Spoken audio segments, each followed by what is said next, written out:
بسم اللہ الرحمن الرحیم۔ السلام علیکم۔ 9th کلاس آج ہم اپنے سلیبس کا حصہ 3 جسے حصہ غزل کہا گیا پڑھنے جا رہے ہیں۔ تو حصہ غزل میں ہمارے جو پہلے شاعر ہیں وہ ہیں میر تقی میر۔ ان کی 2 غزلیں ہم انشاءاللہ پڑھیں گے۔ تو ہمیشہ کی طرح آج بھی سب سے پہلے ہم شاعر کا تعارف پڑھیں گے، میر تقی میر۔ میر تقی میر کو شاعر غم بھی کہا گیا، خدائے سخن بھی کہا گیا، غزل کا بادشاہ بھی کہا گیا۔ چونکہ میر تقی میر نے اپنی ساری زندگی غموں اور تکلیفوں کو برداشت کیا، زندگی نے انہیں غموں اور تکلیفوں کے سوا کچھ نہ دیا، اس لیے ان کی شاعری میں یہی ساری چیزیں، غم، تکلیفیں، آہ و فریاد، درد بھرا لہجہ ملتا ہے۔ میر تقی میر وہ شاعر ہیں کہ جب چھوٹے تھے تو ان کی اپنی سگی والدہ رضائے الہی ہو گئی۔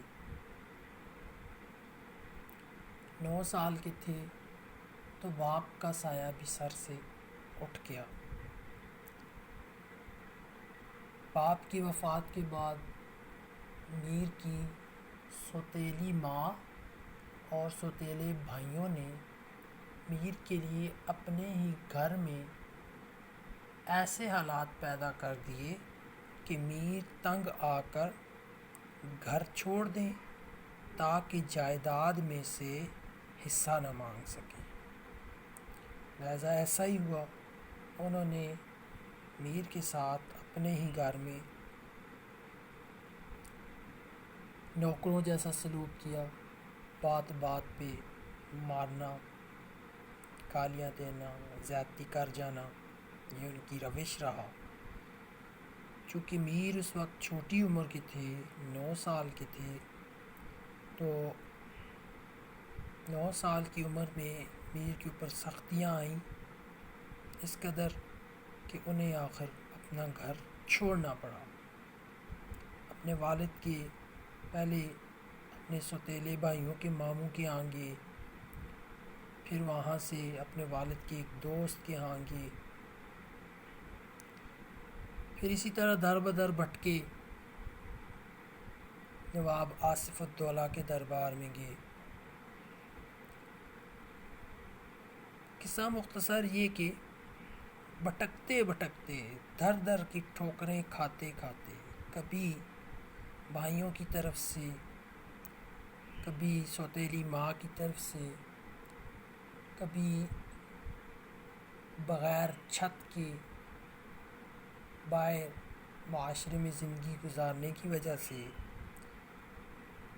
کبھی بھوک پیاس سے، اور کبھی بے روزگاری سے لڑتے لڑتے نواب آصف الدولہ کے دربار میں پہنچے، کچھ عرصہ وہاں گزارا، پھر ایک اللہ والے کے ہاں پہنچے۔ کرتے کرتے میر جوان ہو گئے، محبت میں ناکامی کا سامنا بھی کرنا پڑا۔ ایک اللہ والے نے ان کی شادی کرائی، اللہ تعالیٰ نے میر کو ایک بیٹی سے نوازا، لیکن جب بیٹی جوان ہوئی تو اللہ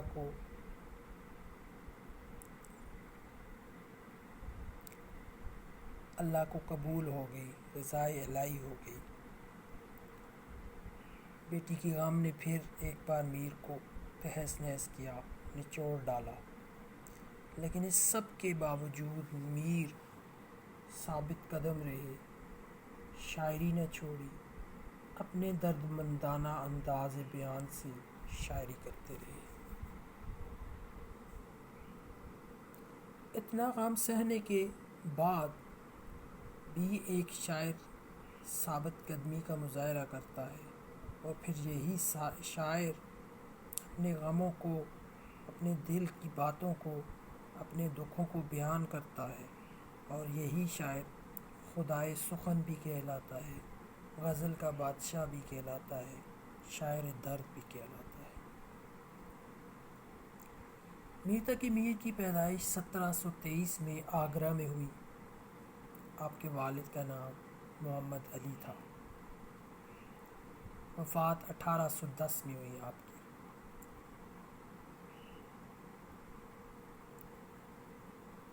آپ کے والد کا نام محمد علی تھا، اور علی متقی کے نام سے آپ بہت مشہور ہوئے۔ آپ کے والد علی متقی، پورا نام محمد علی، اس وقت کے بادشاہ کے دربار میں بہت اثر و رسوخ رکھتے تھے اور ایک جاگیردار تھے۔ والد کی وفات کے بعد آپ میر تقی میر یتیم ہوئے، کوئی دیکھ بھال کرنے والا نہ رہا تو دہلی چلے گئے۔ ساری زندگی غموں اور پریشانیوں سے گزرے۔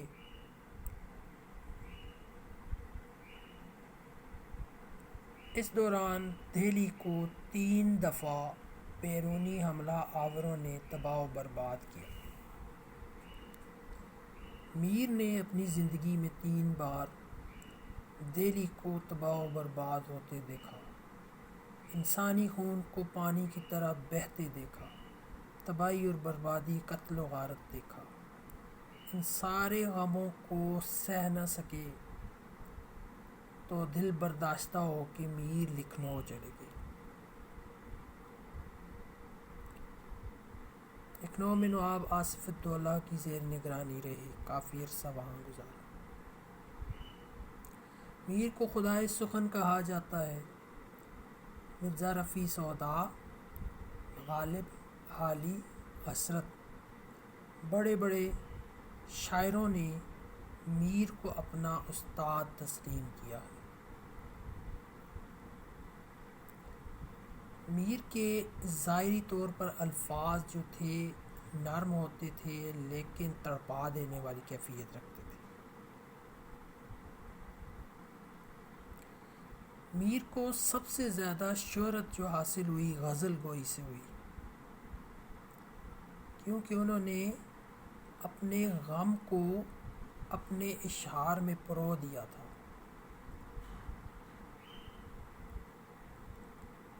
دنیا کا ہر غم میر نے اپنے دامن میں سمیٹا، اور پھر ان غموں کو اشعار کے سانچے میں ڈالا اور ہر دل کی دھڑکن بنا دیا۔ میر کے جذبات سچے، طرز بیان سادہ، اور لہجہ درد مندانہ تھا۔ ان کی شاعری میں گہرائی اور دل میں اتر جانے والے احساس ملتے ہیں۔ ان کی شاعری میں ذاتی ناکامیاں، بے قرار آنسو، سوز و گداز، احساس کی شدت پائی جاتی ہے۔ غزل کی دنیا میں میر کی برابری کرنے کا کوئی شاعر دعوے دار نہ ہو سکا۔ اسی طرح دلی کی تباہی اور بربادی کے مناظر کو بھی میر نے اپنی شاعری میں بیان کیا۔ دنیا سے بے ثبات تھے، بے پرواہ تھے، کیونکہ دنیا نے میر کو موقع بر موقع ہر لمحہ تڑپایا، بے چین بے قرار کیا۔ دنیا نے آزمائشیں دی میر کو، لہٰذا میر دنیا سے بے ثبات نظر آتے ہیں اپنی شاعری میں۔ خوبصورت تشبیہات اور استعارات کا بھی میر نے اپنی شاعری میں استعمال کیا۔